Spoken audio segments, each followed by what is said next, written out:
মিলাদ কিয়ামের নাম দিয়ে দীর্ঘক্ষণ মানুষকে দাঁড় করাইয়া আবার সেখানে লম্বা নাথ দরিয়া মানুষকে বিরক্ত করা, এটা তো ইসলামের মধ্যে কোনোভাবে উচিত নয়। অনেক আলেম ওলামারা মিলাদ কিয়াম করতে দিলেও আর শেষ করার নাম থাকে না, তাকে কিয়াম করতে দিয়েছে, সে কিয়াম করছে, কিয়ামের মধ্যে অনেক লম্বা নাত পড়তেছে, কিয়াম শেষ করছে, আবার মুস্তাফা জানের রহমত ধরছে, সেখানেও কোথায় গাছতলার পীর, বাঁশতলার পীর, আগরতলার পীর, বটতলার পীর, সব পীরের নাম আনছে কোন জায়গায়, এই মুস্তাফা জানের রহমত পেলাকো সালামের ভিতর আনতে আনতে সেটাকে লম্বা আরেক লম্বা করেছে, আবার দশে আর একটা নাত। কথা বলেন না ঠিক কিনা? আমরা মিলাদ কিয়াম করলে আমাদের অন্তর শান্তি হয়। কাজেই যারা মিলাদ কিয়াম করবে এটা করতে হবে অত্যন্ত ইখলাসের সাথে, নবী মুস্তাফার প্রেম নিয়ে করতে হবে। আপনি ইয়া নবী সালাম আলাইকা পড়েন, মুস্তাফা জানে রহমত পড়েন, কিন্তু ভাই এমন ভাবে পড়েন যাতে করে মানুষের মধ্যে বিরক্তি না আসে, যাতে করে মানুষ মিলাদ কিয়াম বললেই ভয় না পায়, যাতে করে মানুষ তিক্ত হয়ে চলে না যায়। কথা বলেন ঠিক কিনা?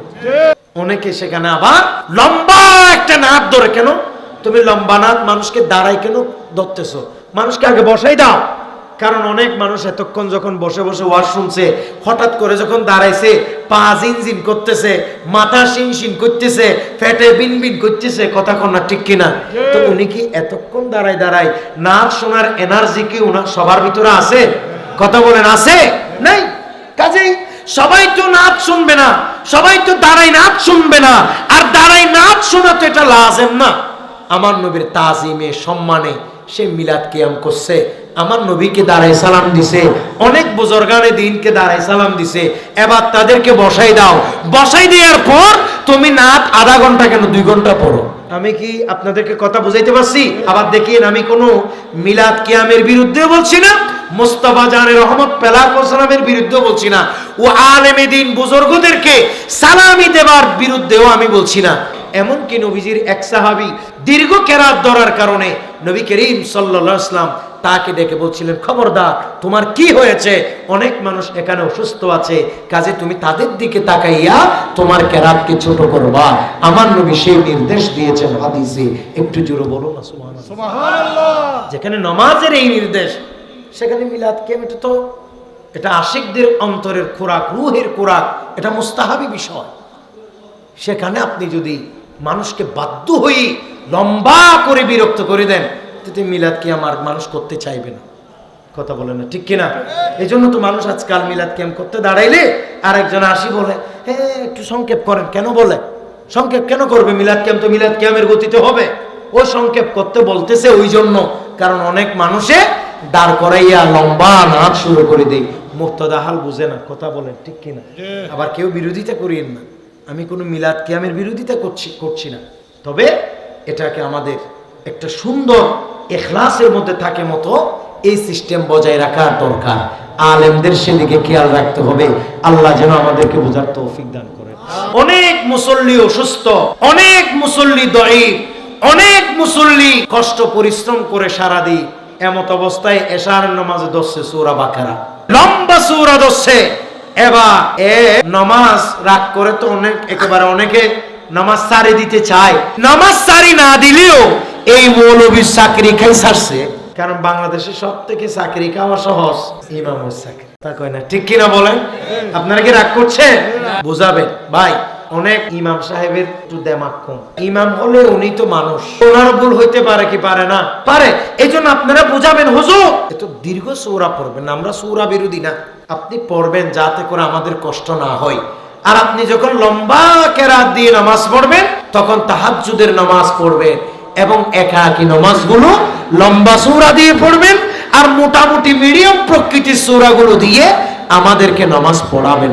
একটু জোরে বলুন না সুবহানাল্লাহ। তবে হ্যাঁ, ফজরের নামাজে লম্বা কেরাত পড়ার কথা কোরআনেও আছে, হাদিসেও আছে। শুধু কি লম্বা কেরাত না, ফজরের নামাজে সূরা ফলক এবং নাস দিয়ে আমার নবী নামাজ শেষ করেছে, সেটাও কিন্তু সহিহ হাদিসে আছে। আপনারা কি করবেন?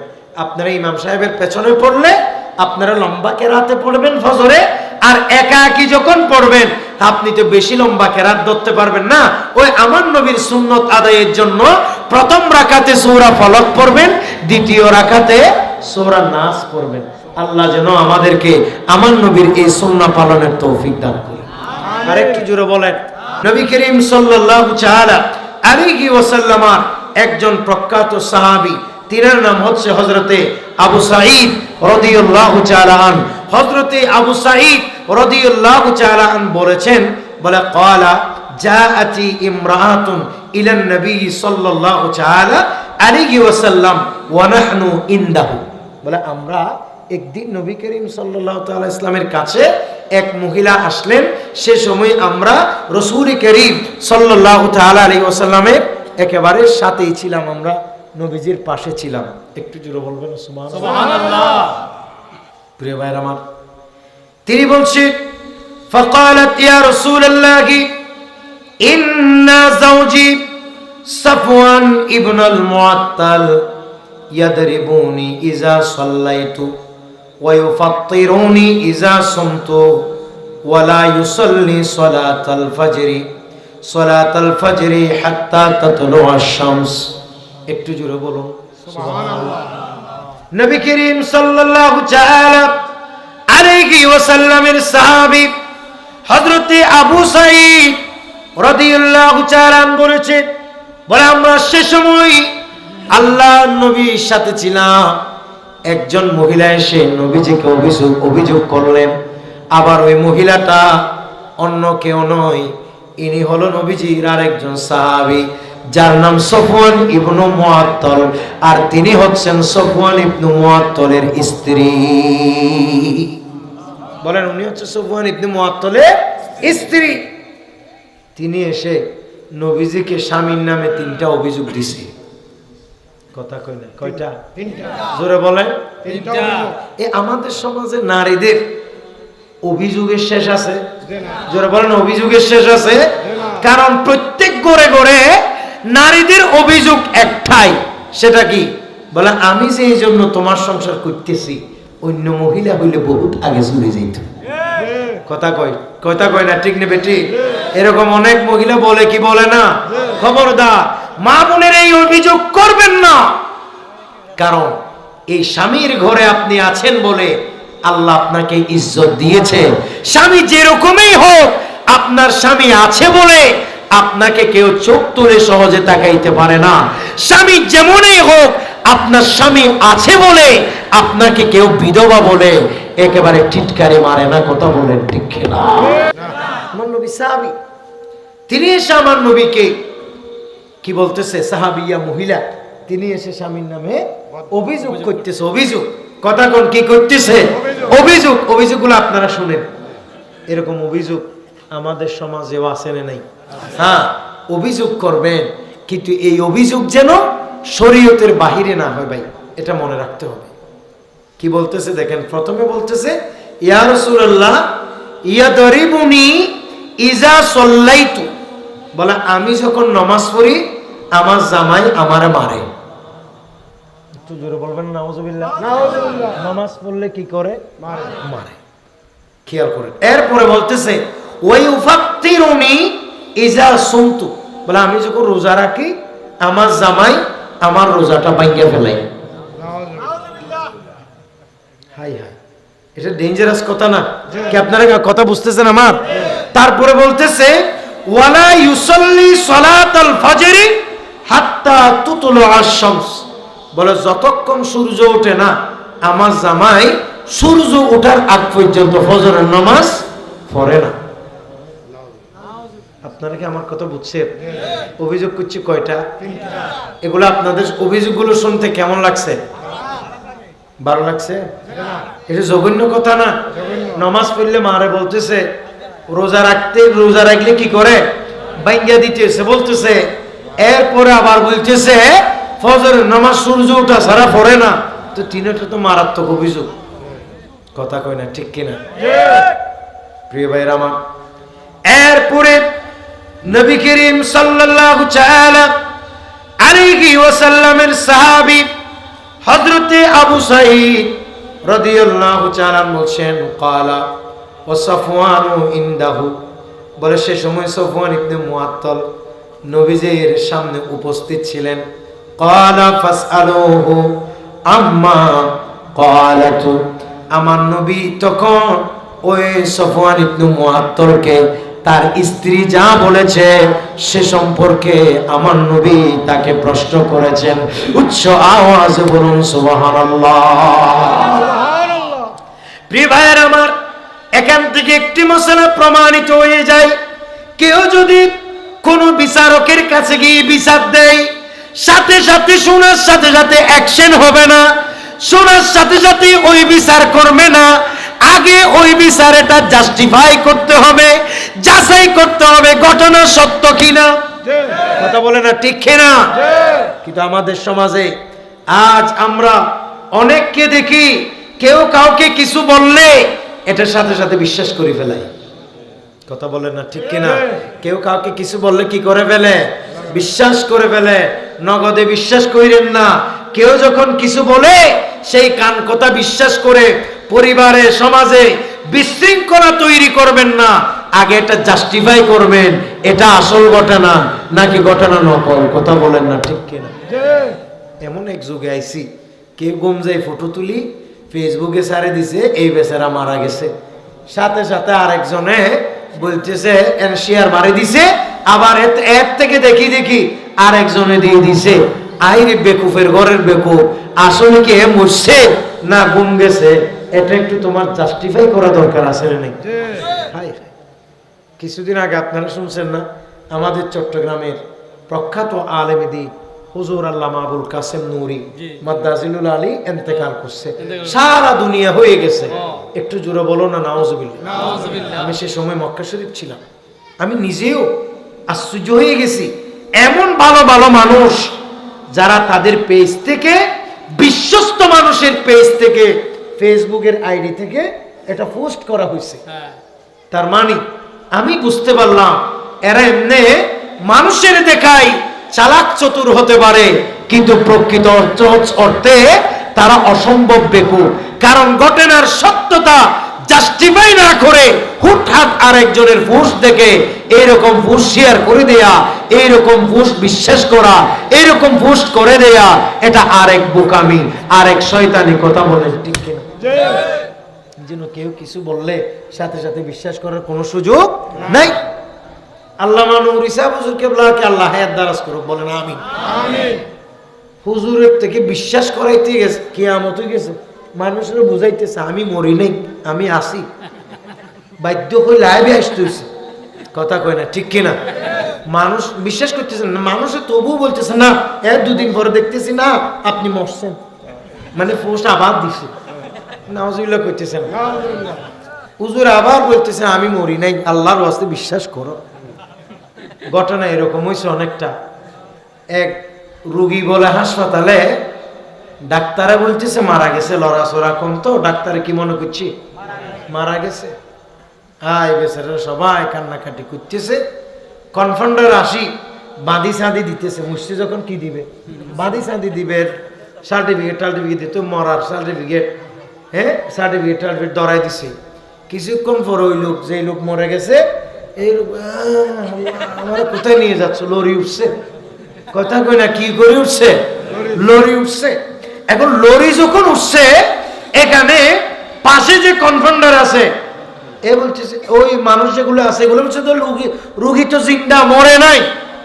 এও বলতেছে কই আমি তো মরি নাই। এ ওই কনফাউন্ডারে সিবি ধরছে, বলছে তুমি বেশি বুঝো প্রফেসর থেকে। প্রফেসরে বলতেছে মরে গেছে, প্রফেসর থেকে বেশি বুঝো না, হ্যাঁ মরে গেছো তুমি। বিষয়টা এই যুগে অনেকটা এই অবস্থা হয়েছে। কথা কয় না ঠিক কিনা? কে যে যাই বলে তা বিশ্বাস করে ফেলে। আরে বাপলে বাপ, একটু জোরে নাউজুবিল্লাহ কইতেন না আপনারা? আপনারা কি এরকম বিশ্বাস করবেন? কথা বলেন, কারণ আমি এরকম কিছু বলে বিশ্বাস করবেন কি না?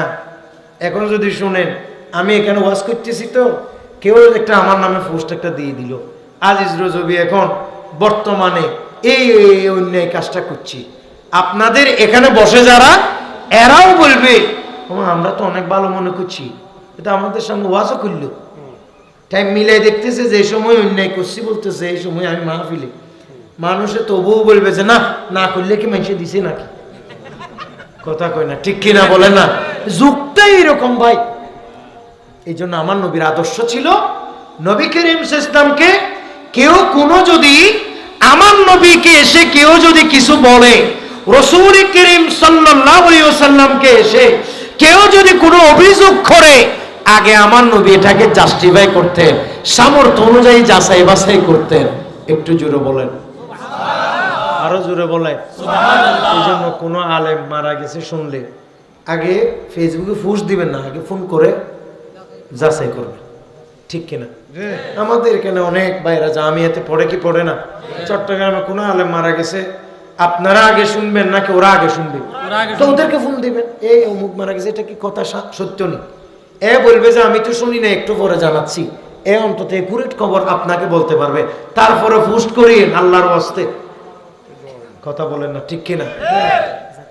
ইন্তেকাল করছে একজন, আবার ছবি ছাড়ে দিছে আরেকজনের, নাম দিছে কিন্তু ঠিক যে মরে গেছে। তো আরেকজনে বলতেছে এটা না, বলে আমি ভালো করে জানি তবু দিছি। নাউজুবিল্লাহ কইতেছেন, কি যুগ একটা চলে আসলো রে বাবা।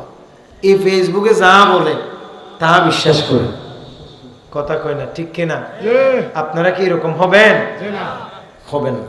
তো নবীজিকে এসে এই ভদ্র মহিলা যে সমস্ত অভিযোগগুলো করছে, অভিযোগগুলো শুনতে আপনাদের কেমন লাগতেছে? খারাপ না? নামাজ পড়লে মারে, রোজা রাখলে ভাঙে, আবার ফজরের নামাজ দেরি করি পড়ে। আপনার কি বিরক্ত হচ্ছে? আজকে নাত কম পড়তেছে, কারণ আমার নাত আসতেছে না। বিষয় যে এরকম, বিষয়ের মধ্যে নাত নাই, আমি অপ্রাসঙ্গিক নাত পড়তে পারি না। আল্লাহ আমাদেরকে কবুল করুন, এটা তো বিষয় আমার। এখন উনাকে আমার নবী জিজ্ঞেস করতে, এই সফওয়ান, এই সফওয়ান, তোমার বিবি যা বলতেছে এগুলো কি কথা আছে? কথা কি সত্য? প্রিয় ভাইরা আমার, এরপরে তিনি বললেন, فقال يا رسول الله, সকলে বলেন সাল্লাল্লাহু তাআলা আলাইহি ওয়াসাল্লাম, আম্মা কওলুহা ইয়াদরিবুনি ইযা সাল্লাইতু ফাইন্নাহা তাকরাউ বিসূরাতাইনি ওয়া ক্বাদ নাহাইতুহা। একটু জোরে বলুন না সুবহানাল্লাহ। সফওয়ান ইবনে মুআত্তাল রাদিয়াল্লাহু তাআলা বলছেন, ইয়া রাসূলুল্লাহ, আমার স্ত্রী অভিযোগ করেছে আপনাকে। আমার স্ত্রী কি করেছে? অভিযোগ করেছে, সেই নামাজ পড়তে গেলে আমি মারি। বলে নবী, কথাটা আংশিক ঠিক আছে, কথাটা কিছুটা সত্য আছে। বলে কি? বলে আমার স্ত্রী যখন নামাজ পড়তে যায়, এত লম্বা কেরাত দুইটা ধরে নামাজ শেষ করার আর খেয়াল থাকে না। এই জন্য আমি তাকে বলি, এত লম্বা সূরা কেন পড়ো? সামান্য ছোট্ট সূরা দিয়ে নামাজ পড়বা। এটা আমার স্ত্রীকে বারবার বলি, এই জন্য আমার স্ত্রী আমার নামে কথা বলেছে। উচ্চ আওয়াজে বলুন সুবহানাল্লাহ।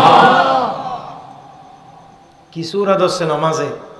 লম্বা সূরা। তখন নবী করিম সাল্লাল্লাহু তাআলা আলাইহি ওয়াসাল্লাম বলেছেন, কি বলেছেন? লাউ কানাত সূরাতুন ওয়াহিদাতান লাকাফাতিন নাস।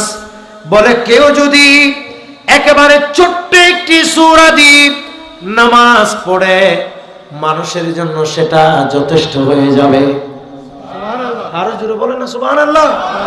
मैं तो बीमारे नबी हूँ। MBN TV একটি ইসলামিক ইউটিউব চ্যানেল।